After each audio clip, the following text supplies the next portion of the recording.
પણ હાઈટ ત્યાં સુધી છે આપણી કે નાનદાસને એમ કીધું કે તમે મને 12 રૂપિયા આપતા હો તો 8 રૂપિયા આપજો, પણ આવવાનો ટાઈમ અને જવાનો ટાઈમ મારો રહેશે, ઓછા પૈસા આપજો, પણ મારો ટાઈમ મારો રહેશે.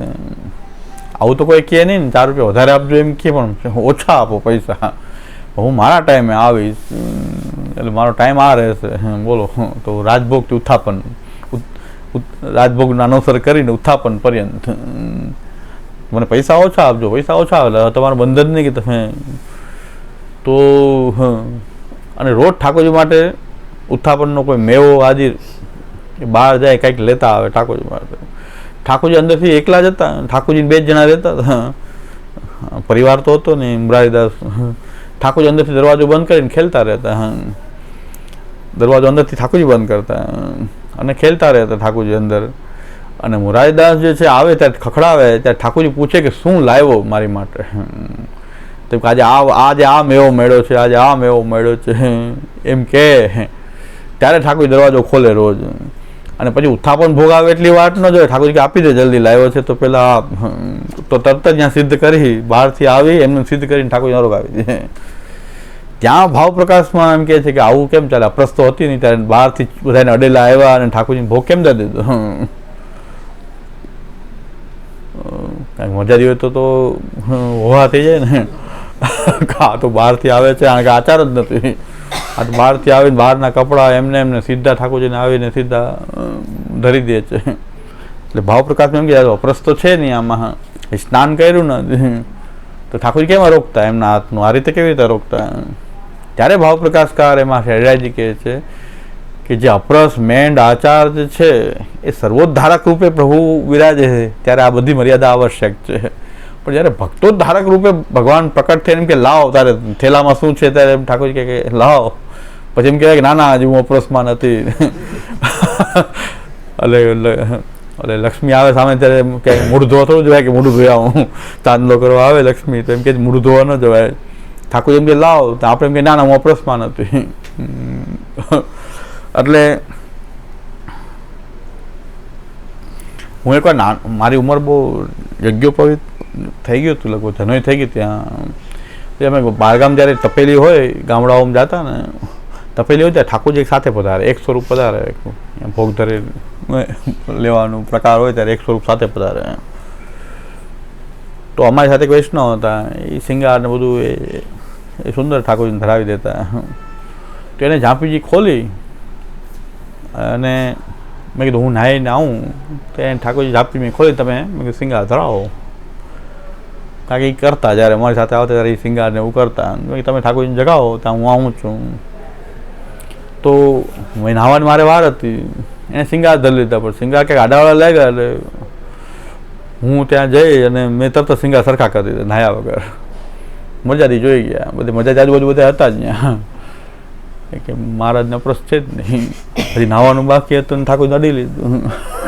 કોઈક જોઈ ગયો હતો મજાથી, તો એ અંદર ગંગા કરવા માંડ્યા બધા મજાથી કે આપણા મહારાજ કેવી અપરાધ, કુવાવાળી ઓલી અપરાધ સગડી કુવાવાળા મજાથી ભેગા થયા કે આપણી અપરાધ, આ બાળકને ક્યાં અપરાધ, નાહવાથી બાકી છે નાહવાનું, તો ઠાકોરજી નડી લીધું અંદર, તો સીધા અંદર ગયા. એટલે મને એમ સમજાણું કે આ લોકો, મેં કીધું અને એમ લાગ્યું કે પ્રશ્ન તો છે નહીં. આમ સાવ કેમ કે એવો નહોતો, અહીંથી તો નાહેલ જ હતો, ત્યાં ફરીથી સ્નાન કરવાનું બાકી હતું, અહીંથી તો નહીં ને આપણી ગાડીમાં જ ગયા હોય. મેં કીધું કોઈને એડા નથી તો એ કંઈ ન ચાલે એમ. મને એવું ભૂલાઈ ગયું, મેં કીધું સિંગા આડાવાળો થયો ને, મેં કીધું આને આમની નામ ધરાવો એમ કરી મેં તો ઠાકોરજી નામ કહી દીધું, આમની નામ કરો. એ કોઈકને ધ્યાનમાં આવી ગયો, કોઈક આમ તો ટેરો હતો તો મેં કીધું કોઈક વોચ રાખતા હશે કે શું કરે ટેરાની અંદર શું કરે એવું. એને મને પછી ઓલા ભાઈએ કીધું મને કે ઓલા બધા તો એમ કહેતા કે અપરસ બરાબર નથી ને બા અપરસમાં ક્યાં છે. મેં કીધું આમ તો હું અપરસમાં જતો નાહેલો હતો, પણ આ લોકો હતા ને એટલે પાછું હું નાહવા ગયો, નકર હું હાથ જ નહીં. મારે આ બધા હતા એટલે હું બીજી વાર નાહ્યો, કે ગાડીમાં હું તો ચલાવું છું. મેં કીધું આ લોકોના પ્રશ્ન મનમાં દુઃખ થશે એટલે તોય ભૂલ થઈ ગઈ. મેં કીધું હું તો ગાડીમાં અપ્રોચમાં જાઉં તો ચલાવું છું કે પછી તો બહાર કોઈને આઈડા ન હોય આપણી ગાડીમાં ગયા હોય તો કંઈક નાહવાની જરૂર નથી એવું, પણ મેં કીધું આ લોકોને અપ્રોચ કડક છે ને એટલે જ હું નાહવાનો હતો, એટલે જ નાહવાનું મેં કીધું કે તો એમ લાગે કે નહીં આ આપણા મારા જેવા જ છે એમ. ઓલાને કુવાવાળા એકદમ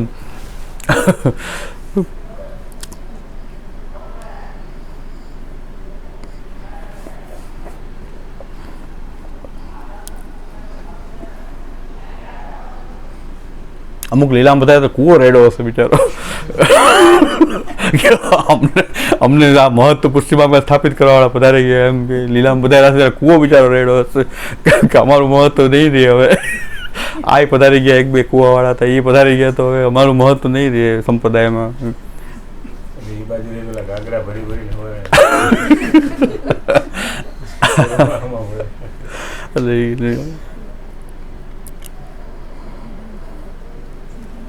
એક માજી તો ગિરિરાજ સોસાયટીમાં ત્યાં ભરવા આવતા, ગિરિરાજ સોસાયટીમાં જલ ભરવા આવતા, મજા હતી. કેટલું તમારે જલ જોઈએ, મેં કીધું તમે પડશો તો કોણ કરશે, મને ચિંતા હતા. અહીંયા આવતા પાછા ને આખી રિક્ષા ગાગરાની ભરી હોય, રિક્ષા લઈ આવતા સ્પેશિયલ. એ રિક્ષાની અંદર ગાગરા બધા ભરીને લાવતા. પછી અહીંયા દિલનો કરવા ક્યાં રોકાય. મેં કીધું આ તમે પડશો આ કરશો ક્યારેક આટલી 80-85 વર્ષની ઉંમરે મેં કીધું તમે આ જો ગાગરા લઈને પડશો તો અમે કોઈ કરતું નથી, તમને કોઈ સહાયતા નથી, અને જો આમાં કંઈ પડશો આ કરશો કંઈક આગળ લઈને તો પછી કોણ કરશે, આમાં કોણ ઠાકોરજીની સેવા કે ભાઈ કે આપણું તો માને નહીં. શું થાય કે અમને આજ્ઞા એટલે આજ્ઞા, એ સોસાયટીનું જલ ન ચાલે એટલે ન ચાલે. કે સોસાયટીનું આવે પાછું કૂવાનું, સોસાયટીના બોરનું જલ આવે પણ એ ન ચાલે, એ સેવકીમાં ન ચાલે. તો કેટલું જલ જોઈએ મરજાદીને. મેં કીધું તો સેવકીમાં બધું આ બધું જલ ભરીને ગિરિરાજ સોસાયટીથી અહીંયા આવું દાણાપીઠ ને એ જલ લઈને જાઉં, એ રિક્ષા ભરી આખું રિક્ષા ગાગરા રાખીને પાછું અહીંયા ઉતારવું બધું, પછી કુંડીઓમાં ઠલવવું.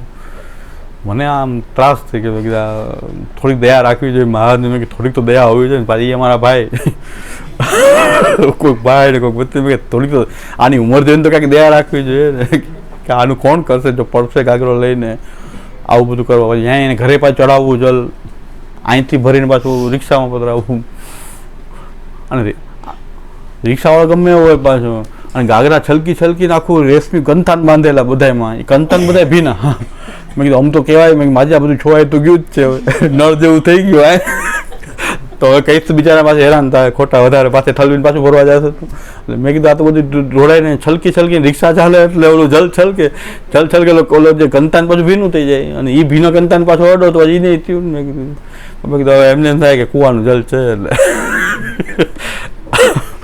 મજા બિચારાને છૂટી ગઈ છે. અત્યારે તો બધું છૂટી ગયું, શું કરે હવે.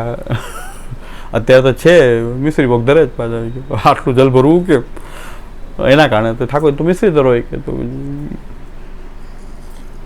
મને એ વૈષ્ણવ પ્રત્યે માને, નિષ્ઠા પ્રત્યે માન, ભલે આપણને માને નહીં, માને એમને જ, પછી એની નિષ્ઠા પ્રત્યે મને માન કે નિષ્ઠા કેટલી છે. જો મહાપ્રભુજીના વચનોમાં આટલી હોય તો એની છૂટ જ નહીં, એની સેવા ઠહેલ છૂટે નહીં. સારા વૈષ્ણવ અને પોતાના ઘરના ઠાકોરજીની સેવામાં આનંદથી સેવા પ્રકાર સિવાય બીજું કોઈ એટલું બધું ઓળખું સારી રીતે. પણ હવે આજ્ઞા એક વાની એ મગજમાં જાય ને, અહીં મારી પાસે આવે ખરા, દંડવચન પસ કરે, બધું કરે, પણ આજ્ઞા તો અમારે એની ચાલે, તમારી નો ચાલે, બધું છૂટી ગયું. બીજા એક બહાર નીકળો રસોઈયાની બહાર રસોઈ કરવા ને એ અત્યારે લે છે. નકર જો એપાર્ટમેન્ટના જલ્દીને બધી છૂટ આપી હોત તો પોતે ભોગ ધરીને લઈ શક્યા હોત. અત્યાર સુધી અંશકી તો ધરે જ છે, તો સગી ધરમ શું વાંધો. અંશકી કે દૂધઘર કંઈક ધરે ઠાકોર, એક જ જલ ઓછું જોઈએ ને એટલે એ દૂધઘર ધરે કે સખડી વધારે જલ જોઈએ, વાસણનું જલ જોઈએ, આ જોઈએ. મજાજી હોય પછી સેવકીનું ન ચાલે, કે સેવકીમાં નહીં ચાલે. સેવકી એટલે આપણે કોગળા કરવું, નહાવું, એ બધામાં ઓલું એપાર્ટમેન્ટ ન ચાલે, એટલે એ બધું જલ ભરવાનું. આવી ટેલ કરે, આવી ટેલનો ભાવ આપણામાં પણ નથી, એટલો વૈષ્ણવમાં ભાવ. અને 80-85 વર્ષની અવસ્થા, આટલું બધું એની કર્યું. છેલ્લે સુધી એમને નભાવવાનો પ્રયત્ન કર્યો પણ છેલ્લે હિંમત હારી ગયા હવે તો. એટલે હવે પછી મિશ્રી ધરે છે. અત્યારે કદાચ 90 પહોંચી ગયા છે. તો મેં થોડીક તો દયા રાખો આની ઉપર કમસે કમ. પણ એની નિષ્ઠા મહાપ્રભુજીમાં હોત તો આવું ન થયું. તો આપણા અરેરાટી થાય કે ભાઈ કે કેટલું ભગવત સેવા માટે નિષ્ઠા ગજબ થઈ ગયા. મેં કીધું આપણામાં નથી, પણ મહાપ્રભુજી માટે નિષ્ઠા હોય ને તો સેવા ન છૂટે ઠાકોરજીની. એટલે એટલું કૂવાનું મહત્વ કે એની માટે તો ઠાકોરજીની સેવા થાય કે ન થાય, ભોગ ધરાય કે ન ધરાય, પણ જલ કૂવાનું હોવું જોઈએ.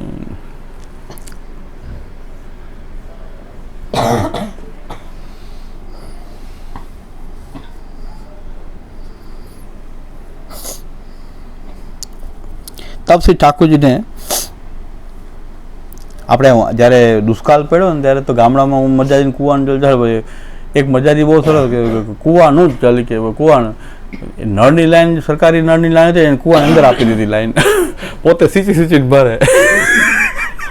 એ બધા કે બધા જલ ખૂટ્યું કે તમારે કેમ ખૂટતું ને કે એ ઠાકોરજી કૃપા, નળની લાઈન અંદર આપી દીધી, કૂવો ભરાઈ જાય, સિંચી લે જલ. શું કરવું, સારું કહેવાય એ સારું, હું ભગવત સેવા માટે કાપડ કરવું સારું. અને જો એમ કે નળનું વાપરું તો મજાથી બધા નાચ બાર મૂકી દે, મહારાજે વાંધો લઈ લે, વિસરી તરો ઠાકોરજી પાછા પધરાવી જાઓ. એણે લાઈન અંદર દાવા દીધી કૂવાની અંદર, અને એ રહસ્ય કોઈને ખબર ન પડી. ઘણા વખત ચાલ્યું આવું કે દુષ્કાળનો ટાઈમ હતો, જલ ક્યાંય નહીં, તો સરકારી નળ આવતા હતા તો બધા મજા એમ કહેતા કે તમારા જલ સારું કે આ અમારે કે ઠાકોરજીની કૃપા, તો બીજા ભરી જતા કૂવાવાળા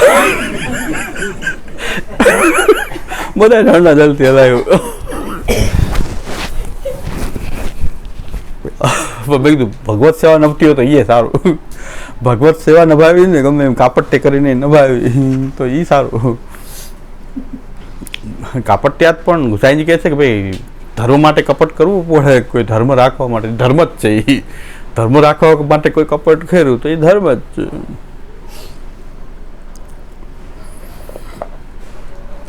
કેટલાની મેન છોવાઈ ગયા, એવો લાગે તો નળ જલ જો મોઢામાં પડી જાય આજ્ઞા લેવા આવે, એવો નિયમ છે. કોગળા થઈ જાય જો નળના જલથી કોગા ભૂલતી તો ભાઈ આજ્ઞા લેવા આવવું પડે અહીંયા. પછી એમ કે 2 વ્રત કરી નાખવાનું, 3 વાર ગમે એમ આજ્ઞા, વ્રતનો કોઈ નિયમ નહીં, 1 નહીં 2 3 2-3 વ્રત કરી નાખ, જા 2 વ્રત કર.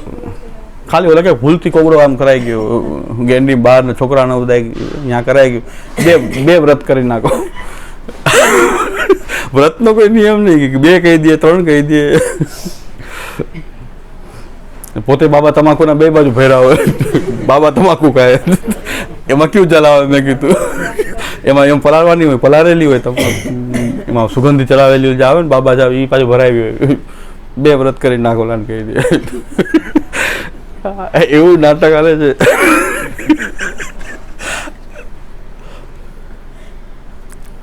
પોતે મેં કીધું પલાળેલી જ છે, મેં કીધું તમાકુ પલાળેલી કેમાં આવે એ બતાવો. એમાં જલ આવે જ છે, એમાં ઓલું સુગંધી ચલાવેલી એ ભરાવી પોતે.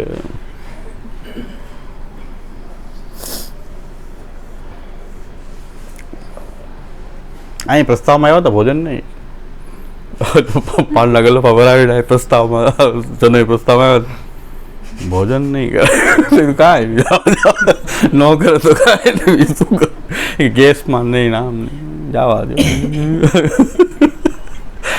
મેં પાન તો ભરાવેલા મોટા બજારની તમાકુ હાલે.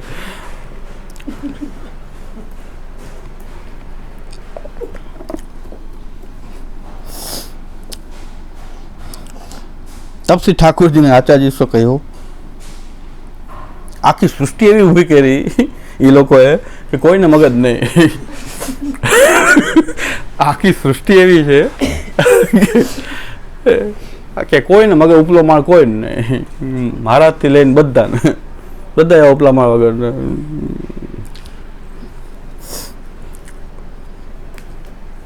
કાંઈ આમાં આ બધા નિધિ સ્વરૂપ પાછું ઘરે ગમે એટલી સેવા કરે, આટલી સેવા ઘરે કરે છતાં પાછા શું કહે કે તમારે નિધિ તો નથી, દૂધઘર કરવા પાછા અહીંયા આવો. એના ઠાકોરજીનું દૂધઘર 50 લીટરનું, 100 લીટરનું, 500 લીટરનું દૂધઘર એ ઘરે જલ્દી કરીને પાછા તમે અહીંયા આવીને દૂધઘર તમારે કરવાનું, પાછું આ નિધિ સ્વરૂપને રોગાવવા મળે. એક વૈષ્ણવ તો એટલા અહોભાવથી કહેતા હતા કે અમારા જેવા જીવનું કે ઠાકોરજીની બાજુમાં જઈને દૂધઘરની ટોકરી ધરવા મળી અન્નકૂટમાં. મેં કીધું ઘરે તમે શું કરો છો? સવારથી સાંજ સુધી હા બાજુમાંથી જગાડો છો, તો અડવા તો ન દીધા ને તમને. મેં કીધું તમને અહીંયા પર સજાવટમાં ભદ્રાવા દીધા, તમે ખુશ થઈ ગયા. એટલા બધા કેટલી કૃપા.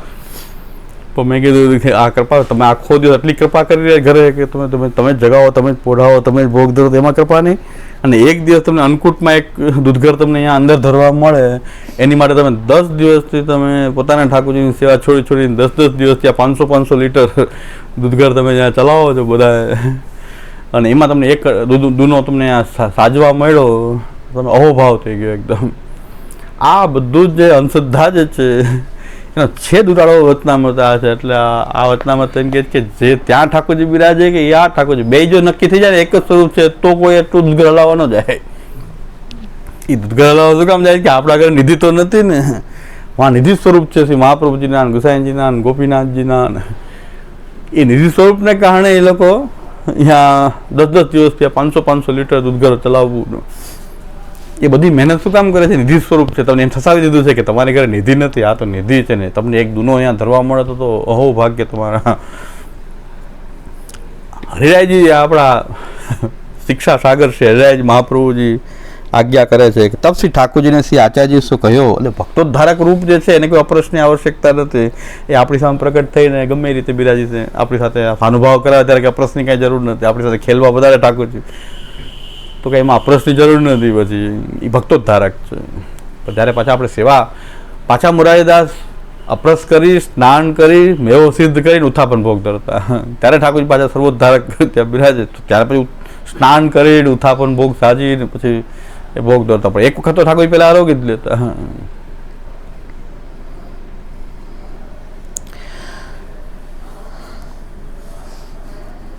तब श्री ठाकुर जी ने श्री आचार्य से कहो जो मैं प्रभुदास की आ ठाकुर जी આપણા ભક્તોદ્ધારક એવા છે કે વાટ જોવે છે, બધી વસ્તુની વાટ જોવે કે મને આ સેવા મારી રોજ કરે છે તો મને એની વાટ પ્રભુ જોઈ રહ્યા છે. કે મેં પ્રભુદાસ की बाट ही देखी सो आज मोको भोग न धर्यो और आप મને ભોગ ન ધર્યો પોતે લઈ લીધું. ઠાકોરજી એમ કહે છે પોતે પ્રસાદ લઈ લીધો મને ભોગ ન ધર્યો, એટલું ઠાકોરજીને ઓલું લાગ્યું. अब भाव प्रकाश या में यह जता है जो श्री ठाकुर जी यद्यपि एक हैं, श्री ठाकुर जी यद्यपि एक है नंदराज कुमार. અહીં શ્રીનાથજી લખ્યો ને તો ગોટાળો થઈ જાય કે શ્રીનાથજી મુખ્ય, આ બધા ગહન. હરિરાયજી શબ્દ વાપર્યો છે નંદરાજ કુમાર. હવે એમાં તો કોઈની મોનોપોલી નથી. નંદરાજ કુમાર જે છે એ ઠાકોરજી એક જ છે પુષ્ટિ માર્ગમાં. તો પુષ્ટિ માર્ગમાં કોઈ પણ મહાપ્રભુજીની કાનીથી સેવા કરે યા ઠાકોરજી તો એક જ છે નંદરાજ કુમાર. પછી એ ચિત્રજી હોય કે હસ્તાક્ષરજી હોય કે વસ્ત્રજી હોય કે શ્યામ સ્વરૂપ હોય કે 500 વર્ષ પહેલાંના હોય કે 1000 વર્ષ પહેલાંના હોય, છે બધા નંદરાજ કુમાર. सो ठाकुर जी यद्यपि एक हैं श्री नंदराज कुमार, परंतु भक्तन के भाव करी के जितने भक्त हैं तिनके तितने ठाकुर हैं. અને એ માટે મહાપ્રભુજી એમ કે છે એના ઉદ્ધરિષ્યામિતિ મદાદે હે પ્રાદુર્ભૂત. કે ઠાકોરજી જ્યારે ધાતુ કે માટીનું કોઈ સ્વરૂપ ધારણ કરીને, ચિત્રનું કે પાષાણનું કોઈ સ્વરૂપ ધારણ કરીને પધારે ત્યારે ઠાકોરજી સંકલ્પ કરે છે કે આ ભક્તનો મારે ઉદ્ધાર કરવો છે પરિવાર સહિત. આ ભક્તનો પાછો જેટલા સેવામાં સંમિલિત એટલા પરિવાર સહિત સર્વનો ઉદ્ધાર કરવો છે. એટલે આપણે ત્યાં કોઈ ભગવત સ્વરૂપ જે છે એ આપણે ત્યાં કોઈ પણ ભગવત સ્વરૂપ આપણે ત્યાં પધારે છે, જે આપણે સેવા કરીએ છીએ એની એવો સંકલ્પ એને પહેલાં કરી લીધો છે કે આ બધાનો મારે ઉદ્ધાર કરવો છે. એ આપણા ઠાકોરજી છે. હવે એ તો ઉદ્ધાર કરવાવાળા તો ગમે એ થાય તો આપણા ઘરમાં બિરાજતા ઠાકોરજી જ થશે. પછી હવે નિધિ સ્વરૂપ બે પાછા નંદરાજ કુમારના રૂપમાં બે સમાન થઈ ગયા ઠાકોરજી. પછી કોઈ વલ્લભકુલના ઘરે બિરાજે કે આપણે ઘરે બિરાજે, અને કદાચ વલ્લભકુલના ઘરે બિરાજે તો પણ એના ઉદ્ધારક છે. આપણો તો આપણા ઠાકોરજી જ આપણો ઉદ્ધાર કરશે જે આપણા ઘરમાં પધાર્યા છે. એ શ્રી મહાપ્રભુજીની ભાવના છે. એ ભાવના કેમ સિદ્ધ ન થાય? મહાપ્રભુજી એમ કે છે એના ઉદ્ધરિષ્યામિ ઇતિ મદાદેહ પ્રાદુર્ભૂત. આપણા માટે મહાપ્રભુજી ભાવના કરી રહ્યા છે કે તમારી ઘરે જે સ્વરૂપ પધારે છે એ સંકલ્પ કરીને પધારે છે કે આ જીવનો પરિવાર સહિત મારે ઉદ્ધાર કરો. આખા પરિવારમાં બિરાજે ઠાકોરજી, એ પરિવાર સહિત બધાનો ઉદ્ધાર કરવાવાળા છે. એવો સંકલ્પ કરી લીધો ભગવાન, એટલે આપણા ઘરે ઠાકોરજી પધાર્યા છે. આનાથી મોટા ઠાકોરજી બીજા ક્યાં સમાન હોઈ શકે? પણ મોટા તો કોઈ ગણી જ ન શકાય ને. કે ઉદ્ધાર તો આ જ કરશે કે એને સંકલ્પ કર્યો છે આ સ્વરૂપે મારે આનો ઉદ્ધાર કરવો છે. તો નંદરાજ કુમાર ઠાકોરજી એક છે, પરંતુ ભક્તન કે ભાવ કરી કે जितने भक्त हैं तिनके तितने ठाकुर हैं. અલગ અલગ ઠાકોરજી બધા એના બિરાજે છે. તો પછી જેટલા ભક્ત છે એટલા ઠાકોરજી છે. सो प्रभुदास के भाव के ठाकुर जी ने कही जो प्रभुदास ने भोग नहीं धर्यो. अब આ જે ઠાકોરજી જે પ્રભુદાસના ભાવનું જે સ્વરૂપ જે છે ભાવાત્મક રૂપ, એમણે કીધું કે ભાઈ આજે ઓમ તો ઠાકોરજી આરોગ્ય જ છે બધે, પણ નંદરાજ કુમાર તો એક જ છે, છતાં પણ પ્રભુદાસના ભાવના ઠાકોરજી જે છે એ આરોગ્ય નથી. બીજું એક ભ્રમણા શું ઊભી કરવામાં આવી રહી છે કે તમારા ઘરે મિશ્રિત ધરવાની, અનસકડી ધરો કે મિશ્રી ધરો, સકડી ધરવાની કાંઈ જરૂર નથી. એ અમારી ઘરે ભોગ આવે ત્યારે બધા ઠાકોરજી ત્યાં વધારીને આરોગી લે છે. આવું પણ કહેવામાં આવે તો મહાપ્રભુજીને ઘરે આરોગી લેવા જોઈએ ને, એનો છેદ ઉડી જાય છે ને. તો આ ઠાકોરજીએ પ્રભુદાસની બાટીનો કેમ બાટ જોઈને આજે હું નથી લીધું, તો પછી મહાપ્રભુજીને ઘરે તો ભોગ ધરાઈ ગયો હતો, અડેલમાં જ રહેવા આવી ગયા હતા, મહાપ્રભુજી સાથે રહેવા આવી ગયા હતા, તો પછી ત્યાં ભોગ આવી જવા જોઈએ. મહાપ્રભુજી તમે શું મહાપ્રભુજી ધેર્યા તોય ન રહેગા, પ્રભુદાસના ભાવના ઠાકોરજી તો નથી જ રહેગા ને. મહાપ્રભુજીએ ભોગ ધર્યું તોય નહીં, એમાં આવી જવા જોઈએ ને બધા. મહાપ્રભુજી ભોગ ધરે મત આવી જવું જોઈએ ને. તો આ પણ વાત ખોટી થાય છે કે તમે મિશ્રી ધરો તો ચાલશે તમે ઘરે, એટલે ઘરે ઓછી સેવા કરો, વધારે અહીંયા કરો, તો તમે ઘરે મિશ્રી ધરો ચાલે, પણ બધા ઠાકોરજી અહીંયા સખડીમાં ભોગ ધરોગવા અહીંયા જ પધારે છે. બીજું એક છે કે અમારી ઘરે અન્નકૂટ થાય, તમારે એ દિવસે ન થઈ શકે. પુસ્તક છાપ્યા છે આવા તો પુસ્તકોમાં એવું કીધું કે એ દિવસે તમારે અન્નકૂટ ન ધરાય. શું કામ ન ધરાય? કે તમારા ઠાકોરજી અન્નકૂટ રોગો અમારે ઘરે પધાર્યા, અને તમારે ઘરે તો એ દિવસે અમારે રાજભોગ ધર્યો કોને ધર્યો? તો પછી તો એ દિવસે ઠાકોરજી તો અહીંયા આવી ગયા હતા અન્નકૂટમાં પધારી ગયા હતા, તો અમે મંગલભોગ ધર્યો, રાજભોગ ધર્યો, એ કોણે રહ્યું? તો પછી જ્યાં ઠાકોરજી તો નહોતા ને. આવી મૂર્ખાઈ ભરી વાતો કરવામાં આવે પુસ્તકોમાં, પછી ભગવદ વાર્તા વાંચતા હોય પાછા એ પુસ્તકોને, એમાં આવું લખવામાં આવ્યું છે. અત્યારે ભૂતલ પર એ બાળક બિરાજતા નથી, છતાં પણ હવે ખોટું તો ખોટું જ છે. બિરાજતા ન હોય તો શું કરવું, મોટા હોય તો શું કરવું. અને મેં તો વ્યક્તિગત તો મળેલો છું એમને, મારી સાથે પણ વ્યક્તિગત એમને ચર્ચી કરેલી છે. ભૂતલ બહુ વિદ્વાન ગણાતા, સૌરાષ્ટ્રના મહાન વિદ્વાન કહેવાતા. પણ એમને એવું લાગ્યું કે તમે અન્નકૂટ દિવસે અન્નકૂટ તમારે ન કરાય, કારણ કે એ દિવસે તમારા ઠાકોરજી અન્નકૂટ રોગવા અહીં પધારે. તો અન્નકૂટ રોગવા ઠાકોરજી અહીં પધારે છે, તો અમે રાજભોગ ધર્યો કોને ધર્યો? તો પછી અહીં જો પધારી જતા હોય તો રાજભોગ રોગવા બિરાજી શકે, અન્નકૂટ રોગવા ન બિરાજી શકે. અને એક જ ઠાકોરજી તો અમે એ દિવસે અન્નકૂટ કેમ ન કરી શકીએ? આવી બધી મૂર્ખાઈ ભરી વાતો બહુ ચાલી, જ્યાં સુધી આ વચનામૃત મળ્યો ત્યારે હૃદયમાં જે છે શીતળતાનો અનુભવ થાય કે ભાઈ ક્યાંક પ્રમાણ તો મોટામાં મોટું હરિરાયજી કહે છે કે ભક્તના ભાવાત્મક પ્રભુ તો ભક્તની માટે જ બિરાજી રહ્યા છે, એ ક્યાંય પધારતા નથી. મહાપ્રભુજી ભોગ ધરે તોય કે નહીં, પ્રભુદાસે તો નથી જ ધર્યો ને. મહાપ્રભુજી ધર્યો તોય પ્રભુદાસની વાટ તો જોશે. આપણા ભાવનું પણ સ્વરૂપ છે કે જે આપણી જ વાટ જોશે, આપણે ધરો તો હરોગે. એટલે હજી આ બાળક જે છે એને 252-84 બરાબર વાંચ્યું નથી, એને એવું લખી દીધું ને કે ઠાકોરજી અહીંયા પધારે છે. પણ શ્રી ગુસાઈજીના સેવકની વાર્તા વાંચો, મેહા ઘીમર. મેહા ઘીમર ગુસાઈજી અન્નકૂટ કરવા માટે ગિરિરાજજી પધારતા હતા ત્યારે મેહા ઘીમરને કીધું તું સાથે ચાલ શ્રીનાથજીના અન્નકૂટમાં. તો મેહા ઘીમરને કીધું કે ભાઈ, મેહા ઘીમરે કીધું આવું તો કરો શ્રીનાથજીના અન્નકૂટ, પણ અન્નકૂટ ઉત્સવ છે ને મારા ઠાકોરજી, તો ગુસાઈજી કે ભેગા પધરાવો. તો મેહા ઘીમર જે છે પોતાના ઠાકોરજીને પધરાવીને જાય છે. તો ગુસાઈજી એને વ્યવસ્થા કરી દીધી કે તારા ઠાકોરજીને અહીં પધરાવો, અલગ વ્યવસ્થા કે તમે તમારી સેવા કરી શકો એવું એને રહેવાની વ્યવસ્થા કરી દીધી. લગભગ ખીરકમાં એ વ્યવસ્થા કરી દીધી ગુસાઈજી કે અહીં તમે તમારા ઠાકોરજી પધરાવીને સેવા કરો. અને અન્નકૂટના દિવસે એમણે અન્નકૂટ કર્યો પોતાના ઠાકોરજીનો. શ્રીનાથજીના અન્નકૂટ જે ગુસાઈજીની સાથે ગયા હતા છતાં પોતાના ઠાકોરજીનો અન્નકૂટ એ જ દિવસે શ્રીનાથજીનું સાત સ્વરૂપ અન્નકૂટો રહેગા ને અહીં મેહા ઘીમરના ઠાકોરજી પણ અન્નકૂટો રહેગા. તો કહે કે એ દિવસે ન થાય, એમ કે તમારે ન થાય તો ક્યાં પધારે. ગુસાઈજી એમ કીધું હોત ને કે તમારે અલગ કરવાની જરૂર નથી, તો ઠાકોરજી આરોગ્ય પધારી જશે ત્યાં. આ તમારે તો આજ કરાય જ નહીં.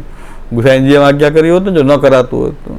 પણ એમણે તો અન્નકૂટ પોતે શ્રીનાથજીનો અન્નકૂટ ગુસાઈજી અરોગાયો, પોતે પોતાના ઠાકોરજી અલગ કરીને ત્યાં જ અરોગાયો. તો 252 બરાબર વાંચી નહીં હોય ને મહાન વિદ્વાન. નામ પડે તો આગળ નામને આગળ પાછા પ્રભુ લાગે, એ એક મોટું દૂષણ છે. પ્રભુ લગાડી દેવું, પ્રભુ લગાવવું એ તો મહાન દૂષણ છે. અહીં દાસનું કામ છે. મહાપ્રભુ કહે છે કૃષ્ણદાસ હસ્ય વલ્લભ હશે ને આપણે પ્રભુ પાછળ પ્રભુ લગાડી દે. એટલે આ કે સહેજાઈજી આજ્ઞા કરે છે કે આપણા ભાવના, આપણા ઠાકોરજી તો આપણા ભાવાત્મક પ્રભુ છે. એ કોઈ શિલાની મૂર્તિ નથી કે કોઈ ચિત્ર નથી કે કોઈ ધાતુનું સ્વરૂપ નથી, આપણા ભાવાત્મક. હજી ત્રીજી વાત કરું આ સ્વરૂપ વિશે કે આ પુષ્ટિ માર્ગનું હૃદય છે. કૃષ્ણ સેવા સદા કર્યા એ આપણું હૃદય છે. એના વગર તો પુષ્ટિ માર્ગમાં બધું નકામું છે. ભગવત સેવાના આપણા ભગવત સ્વરૂપ સિવાય તો પછી બધું નકામું થઈ જાય. પુષ્ટિ માર્ગી જીવન જ આપણું નકામું થઈ જાય. એટલે ત્રીજો હજી એક વાત આમાં સેવ્ય સ્વરૂપ વિશે પાછી જે ભ્રમણામાં છે બધાને, તો એમાં હજી એક એવી વાત ઊભી કરવામાં આવે છે કે આપણા જે ભગવત સ્વરૂપ જે છે, ભાવાત્મક રૂપ છે, એ પાછું એક જ હોઈ શકે, બે ન હોય ઠાકોરજી, 10 ન હોય. અરે ભાઈ, મેં કીધું ગમે એટલા સ્વરૂપ હોય, ગમે એ અનેક રૂપ ધારણ કરીને લીલા કરી શકે. આપણે ઘરે 5 સ્વરૂપ બિરાતા તો 5 બે એક જ છે. લીલા અલગ અલગ રૂપ ધારણ આપણને દર્શન આપી રહ્યા છે. એક જ ઠાકોર જોવા છે પાછી, એ એક મત ચાલે કે નહીં, એક જ ઠાકોર જોવા છે. મેં એક વૈષ્ણવને એ કીધું મારે બહુ અનુકૂળતા નથી, એટલે હું જે ઠાકોરજી ધરીથી લઈશ, બહુ સેવાની બહુ વિશેષ મોટી અનુકૂળતા નથી, એટલે મેં અમારા ઠાકોરજીના પ્રસાદી વસ્ત્રજી પધરાવી દીધા. આખી જોડ જેટલા ભગવત સ્વરૂપ બિરાજે છે બધાના વસ્ત્ર આખી એક જોડ મેં એને પધરાવી દીધી કે આને ભોગ ધરીને લેજો તમે, બહુ વિશેષ કાંઈ ન થાય તો વસ્ત્રજીને સેવા કરો. તો અમારા ઠાકોરજીને પ્રસાદી વસ્ત્ર મેં પધરાવી દીધા. ત્યાં કૂવા વાળા મહારાજ પધાર્યા, ગામમાં પધાર્યા, ગામડામાંથી ઘરે પધરાવ્યા. તો મહારાજ કે આ શું છે? કે મારા ઠાકોરજી છે. તેમણે આમ દર્શન કર્યા. કોણે પધરાવી દીધા? એટલે મારું નામ દીધું કે એમને પધરાવી દીધા અને ભોગ ધરવાની આજ્ઞા કરી. બાવાને જઈને કહેજો કે દાદાભાઈએ આજ્ઞા કરી છે કે આ આખી જોડ સેવામાં ન બિરાજી શકે, એક જ વસ્ત્ર બિરાજી શકે. તો બોલો મને કે બાવાને જઈને કહેજો કે દાદાભાઈ આજ્ઞા કરી છે. મને તો ખબર હે દાદાભાઈ એમ કેટલું તત્વ છે, કેટલું તો મને ખબર હોય. મારા કરતા બહુ મોટા દાદાભાઈ થાય. પછી મને ઓલા વૈષ્ણવે કીધું, મને કે બાવા એમ કીધું કે એક જ વસ્ત્ર ચાલે, આ 5-7 વસ્ત્ર ભેગા ન ચાલે. મેં કીધું એક વસ્ત્રમાં ભગવત રૂપ થશે ને 5માં એ કેમ ન ચાલે? મેં કીધું તારે ચિંતા કરવાની, તું તારે સેવા કર. મેં કીધું અમારા દાદાભાઈ, મેં કીધું એ બાલક જ છે. મેં કીધું બહુ મોટા થયેલા બાલક છે, પણ બાલક કહેવાય. બહુ ધ્યાન ન દેવાય બધી બાબતોને, જ્યાં સેવા કરો તમે તારે. એ હા પાડે છે કે હા મેં બાવાને કહી દીધું. બીજી વાર પૂછે ક્યારેક મળે તો કહી દેવું મેં કહી દીધું. મેં કીધું બાલક કહેવાય, મોટા થઈ ગયા પણ ઉંમર વધી ગઈ એટલું જ છે, પણ વિકાસ નથી થયો બુદ્ધિનો. એટલે મેં કીધું એમ જ છે બધું, ચલાવો. મેં કીધું તો 5 વસ્ત્ર ન બિરાજી શકે, એક વસ્ત્ર જ બિરાજે. આ કોઈ વાત છે? આમાં કોઈ ક્યું લોજિક છે સમજાતું નથી. ઓલાને ગમે એમ કહીને ભૂલ કાઢી કે અમારો સેવક થઈને ત્યાંથી કેમ ઠાકોરજી પધરાવી લીધા? એમ મૂળ તો વાત એ પેટમાં. મેં કીધું એ દુખે છે કે તું ત્યાંથી કેમ ઠાકોરજી પધરાવ્યા તે? એટલે બોલે કે મારે બીજી કાંઈ અનુકૂળતા નથી, હું રસોઈ કરીને ભોગ ધરીને લઈ શકું. મેં કીધું વસ્ત્રજી પધરાવી દો, એની સેવા કરો, બીજું કોઈ સ્વરૂપ સેવા ના કરો. તો આ રીતે આપણે ત્યાં પ્રકાર છે, સૂક્ષ્મ પ્રકાર આ છે કે વસ્ત્રજી બિરાજે ને ભોગ ધરે, ગુંજા માલા ધરીને ભોગ ધરી દે. તો મેં રસ્તો કર્યો કે આખી વસ્તુની જોડ હતી ખેલની, મેં આખી પધરાવી દીધી કે ભોગ ધરે. ઠીક, એક આ ન ચાલે કે આ બિરાજે જ નહીં, સેવામાં એક જ બિરાજે, એક વસ્ત્ર બિરાજે. તો ભગવત સ્વરૂપમાં એવું છે કે 1 ને 5 ને એવું હોતું નથી. તમારે 4-5 સ્વરૂપ બિરાજતા હોય તો એક જ છે. વિવિધ લીલા કરવા માટે અલગ અલગ રૂપ ધારણ કરી રહ્યું છે ઠાકોરજી, અનેક રૂપ ધારણ કરી. મહાપ્રભુજીની સેવામાં પણ આપણે ગોવર્ધનાથ પાદ યુગલમમાં જે સ્મરણ કરીએ છીએ એ બધા સ્વરૂપો મહાપ્રભુજીના ઘરમાં બિરાજતા હતા. એક જ સિંહાસન ઉપર બધા સ્વરૂપો બિરાજીને મહાપ્રભુજી સેવા કરતા હતા. તમારી આસક્તિ કોઈ વિશેષ સ્વરૂપમાં થઈ જાય એ વાત અલગ છે, પણ બધાએ બિરાજે છે, એમાં ભગવદ રૂપતા તો સમાન થાય. તમે બધાની સેવા કરી શકો છો. આપણે બનવી જોઈએ સેવા. હા, 4-5 સ્વરૂપ કોઈને બિરાજતા એક જ જોઈએ તો બારેકના સ્વરૂપ પધરાવી દેવા. પરંપરાથી આપણે 5-7-10 સ્વરૂપ બિરાજતા હોય તો આપણે શું એક જ રાખવાનું, બાકીને પધરાવી દેવા? એવું નથી. ઠાકોરજી એ એક જ છે, કૃષ્ણ જ નંદરાજ કુમાર. આ જ સ્પષ્ટતા થઈ રહી છે કે આ 5 છે તે 5 નંદરાજ કુમાર જ છે. 5 નંદરાજ કુમાર છે. ગિરિરાજજીની એક શિલા હોય તો પણ એ નંદરાજ કુમાર તરીકે જ સેવા થાય છે ને આપણે ત્યાં. તો 5 સ્વરૂપ હોય તો એ જ છે ને 10 સ્વરૂપ હોય તો એ જ. આપણે સેવા થવી જોઈએ, એ બહુ મહત્વની છે. અને વિશેષમાં વધારે સ્વરૂપ બિરાજતા હોય તો સેવા શિંગાર એક ના થાય. બાકીના સ્વરૂપને જગાવવા, પોઢાવવા, સ્નાન કરાવવા અને ભોગ ધરવા સાથે આટલો ક્રમ થાય છે. બધા સ્વરૂપો વધારે બિરાજતા છે, બધાને શિંગાર થઈ એવું જરૂરી નથી. જો ન થઈ શકતું હોય તો એક સ્વરૂપના જેમાં આપણને વિશેષ આસક્તિ હોય એક સ્વરૂપને શિંગાર આદિ કરવા, બાકીનાને સ્નાન કરાવવું અને જગાડવા અને પોઢાડવા. ભોગ તો સાથે જ આવે. 10 સ્વરૂપે 10 થાળી નથી કરવાની આપણે. આ તો મહેમાન આવે ને તો આપણે 10 જણાને 10 થાળી કરવી પડે. આપણે ઠાકોરજી એટલા કૃપાળુ છે કે 10 સ્વરૂપ એક જ થાળીમાં આરોગે. ઝારીજી એક જ બધા રોગી લે તો પછી શું વાંધો છે? 5-7 સ્વરૂપ બિરાજે તો કે ના એક જ કીધું છે, એક જ બિરાજો છે, ઠાકોરજી એક જ છે. આવું હોતું નથી. કારણ કે જાગાવો પોડાવો એટલું થાય ને સ્નાન કરાવી દે. શિંગાર ન થાય તો કાંઈ નહીં, સ્નાન કરાવવું જરૂરી છે. શિંગાર ન થાય તો ચાલે, ગુંજામાલા બધાને ભેગી ધરાય છે. અને ભોગ તો એ જ ધરવાનો છે કે 10 સ્વરૂપને ધરો કે એક સ્વરૂપને ધરો, ભોગ તો એ જ આવે. ઘણા વૈષ્ણવનું મોડેલ સાંભળ્યું છે કે વૈષ્ણવ ઠાકોરજી પધરાવા રાજી નથી થતા, અમારા આટલા બધા સ્વરૂપનું કે નથી થતું, અમારે તમે નહીં પધરાવીએ તમારા ઠાકોરજી. કાંઈ કરવાનું નથી આવતું. તે સૈયા ન હોય તો કાંઈ નહીં, જે ઝાપીજી લાવ્યા જ છે ને, કોઈ વૈષ્ણવના ઝાપીજી તો આવ્યા છે એમાં એમ જ પડી જાય. અને તમે જે ભોગ દો એમાં તો રોકવાના છે ઠાકોરજી. સ્નાન ન થાય તો એનો વિકલ્પ છે કે ભીનું અંગવસ્ત્ર કરવું. એ પણ ન થાય તો આરસી સામે રાખીને આરસીનું સ્નાન કરાવવું. હવે શું વાંધો છે? ગમેલા સ્વરૂપની સેવામાં એટલી સરળતા છે. પ્રતિબિંબ સ્નાન પણ થાય છે કે ઠાકોરજી 10 સ્વરૂપ ભેગા થાય ને હવે આપણે ન કરાવી શકીએ સ્નાન તો શું કરીએ? આરસી સામે રાખીએ, બધા સ્વરૂપ એમાં આવી જાય, ઉપરથી જલ કરી દે અને આરસીને પાછું અંગસ્ત કરી દે એટલે બધા સ્વરૂપોને સ્નાન થઈ ગયું. જ્યારે નભતું ન હોય કોઈ સ્નાન કરાવી શકાય તો સારી વાત છે. અંગવસ્ત્ર થાય તો એ પછીનો વિકલ્પ અંગવસ્ત્ર કરવું, ભીનું અંગવસ્ત્ર કરવું. એ પણ ન થાય તો પ્રતિબિંબથી પણ સ્નાન થાય. આખી ગ્વાલ મંડળીનું ગ્રહણ આવે ને ત્યારે પહેલાં તમે આખી ગ્વાલ મંડળીને એક સ્વરૂપને સ્નાન કરાવતા તો જેટલો ગ્રહણમાં ટાઈમ ન જાય ને એટલો સ્નાનમાં ટાઈમ જાય. પછી તો ભોગ આવે, પછી એ પરિશ્રમનો ભોગ આવે. તો મેં કીધું ગ્રહણ છૂટ્યું હોય અને પછી ગ્વાલ મંડળીમાં હવે 50-60 સ્વરૂપ બિરાજે, બધા એક સ્વરૂપને સ્નાન થાય, પછી અંગવસ્ત્ર કરી પછી બિરાજ આવે તો બહુ ટાઈમ જતો. હવે તો અને બધા આમ ભેગા હતા તો બધા 5-7 જણા તો એક જણા ગ્વાલ મંડળી બેસાડી દે પહેલેથી જ. કાંઈ બધાની સેવા કરતા બધા ગ્વાલ મંડળી કરાવી લે તો 1-2 જણા તો ત્યાં જ બેસી જાય. હવે એકલાને બધું થાય ને બધા બિરાજે ઠાકોર તો આરસી ઉપરથી પ્રતિબિંબ સ્નાન. બધા રસ્તા તો છે ને. આપણા પૂર્વજોએ બધું વિચારીને કર્યું છે કે કોઈ એવું હોય તો શું કરવું, ક્યારેક એવી પરિસ્થિતિ ઉત્પન્ન થાય તો શું કરવું. તો આરસી સામે રાખી અને આરસી ઉપર સ્નાન કરાવી દે, બધાને સ્નાન થઈ જાય. તો પ્રભુ એવા ભાવાત્મક પ્રભુ છે. હવે આની સેવાથી આપણે શું કામ દૂર ભાગીએ છીએ? આવા ભાવાત્મક બધું એડજસ્ટમેન્ટ કરી લીધું, ઠાકોરજી બધું એડજસ્ટમેન્ટ કરી લીધું આપણા ઘરમાં આવીને. આપણે કેમ સેવાથી દૂર ભાગી એ સમજાતું નથી. બધું એડજસ્ટમેન્ટ થઈ ગયું. હવે આવા ગુરુ પ્રાપ્ત થાય કે જેમણે બધા રસ્તા બતાવ્યા, એ મોટી મહત્તા છે. નહીં તો એમ કે નહીં આમ ચાલે જ નહીં, કરવું જ પડશે. તો સાંજ સુધી કરાવ્યા કરીને સ્નાન પછી શું થાય? ચાલે જ નહીં તો શું થાય? અહીં જુનાગઢમાં એક વૈષ્ણવ હતા, મરજાદી હતા. એની પાસે પરંપરાથી ઘણા બધા ઠાકોરજી બિરાજતા, ઘણા બધા સ્વરૂપો હતા. અને જ્યારે જુનાગઢની અંદર એ વખતે પણ એમના ઠાકોરજી કોઈ પધરાવતું નહીં. બાધક કે કંઈ આવે તો એના ઠાકોરજી બધા ના પાડે. એ મજેવડી એના ઠાકોરજી પધારતા, મજેવડી જતા ઠાકોરજી પધારતા.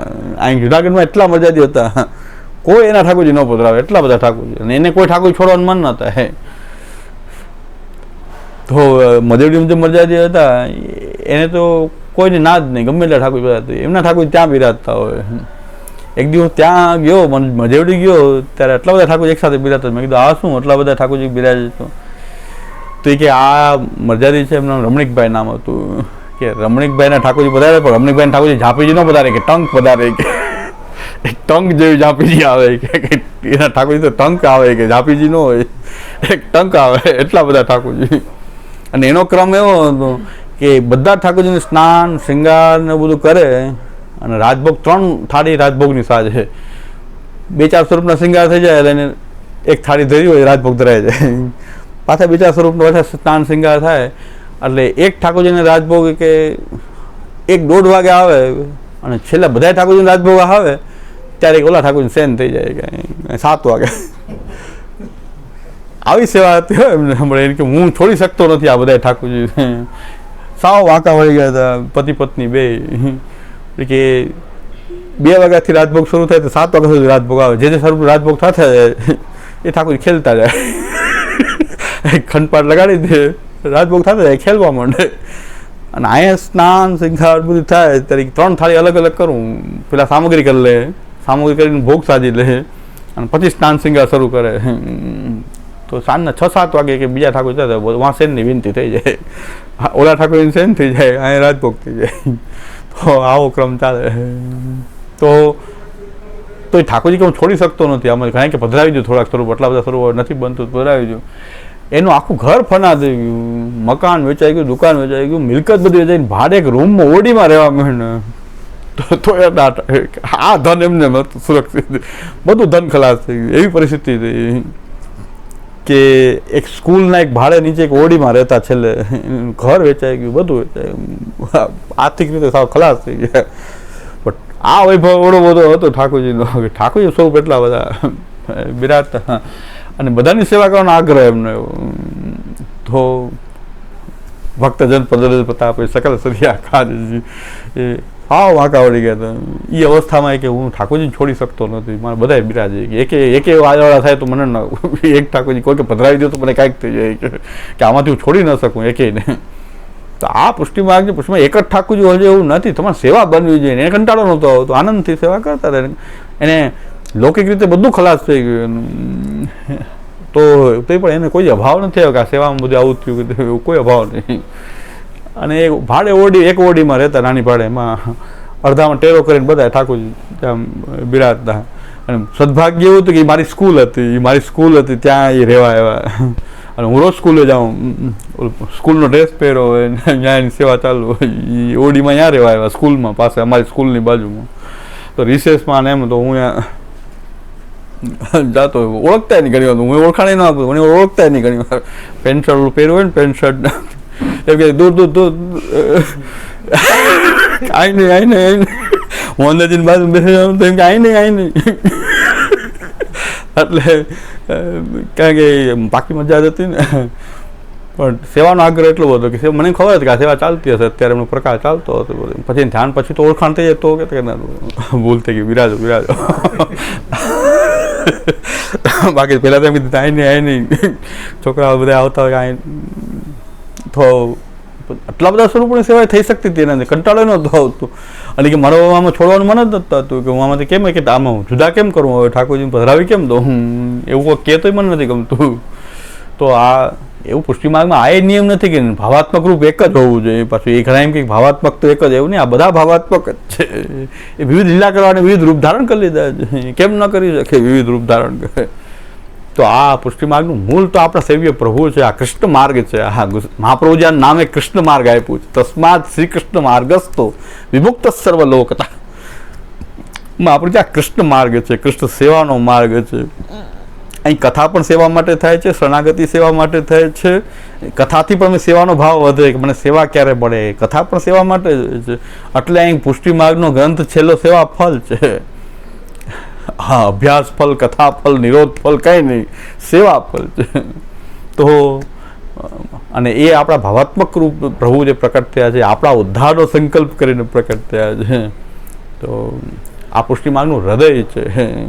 આનાથી છેડછાડ ન થઈ શકે, બાકી બધું માન્ય છે. ભગવત સ્વરૂપ સાથે આપણે કોઈ છેડછાડ ન કરી શકીએ, કારણ કે મહાપ્રભુનું સર્વસ્વ છે. આ તો મહાપ્રભુ કહે છે મેં તમને સર્વસ્વ બદલાવી દીધું છે. તો આ સર્વસ્વ આ છે, એની સાથે છેડછાડ નહીં થઈ શકે. જડૈન ચરણ કેરો ભરોસો, જડૈન ચરણ શ્રી વલ્લભ ચંદ્ર ચટાભિ, સબ જગમાં અંધેરો ભરોસો. સાધન ઓર નહીં આ કલિમ જાસુ હો, सूर कहा कहे द्विविधया धरो, बिना मोल को चेरो भरोसो. दृढ़ चरण केरो भरोसो. श्री वल्लभारी, श्री गोपीनाथ जी, श्री गोसाई जी.